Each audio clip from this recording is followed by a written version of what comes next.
This is History Network News. We're Minerva Jimenez and Ashley Linares, and we're reporting to you from our temporary studios in Saratoga Springs, New York. It's January 3rd, 1853. Solomon Northup was a free man in Saratoga Springs, New York, where he met two men that claimed they heard he was an expert violin player. They told Solomon that they are part of a circus company that was looking for someone with his precise musical talent. The men, now identified as Joseph Russell and Alexander Merrill, managed to convince Solomon to accompany them to New York City to participate with them in performances along the way. Once in New York, Russell and Merrill encouraged Solomon to go to Washington, D.C. with them, claiming the circus would pay high wages. Solomon did go to the capital, and once there, the men may have given him a drug or substance because one of the only memories he has about his awful transition into slavery is waking up handcuffed and chained to the floor of the William Slave Pen in Washington, D.C.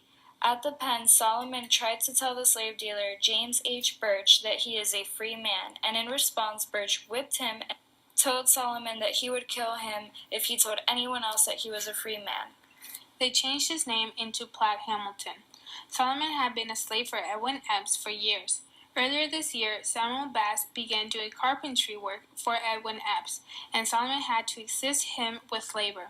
Solomon decided to confide in him after he learned that Bass is against slavery. Bass wrote letters on Solomon's behalf to colleagues in New York. The letters have caught the attention of New York Whig attorney Henry B. Northup, a relative of Solomon's former master. Solomon had actually sent letters regarding his kidnapping to New York when he was on a ship that brought him to the South shortly after his kidnapping. But because Solomon did not yet know where the ship was taking him, Henry B. Northup was unable to locate and help Solomon. Henry went to Louisiana and successfully brokered a deal for Solomon's release.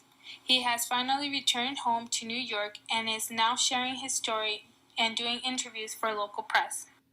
This is Minerva Jimenez and Ashley Linares reporting from New York, January 3rd, 1853, for the History Network News.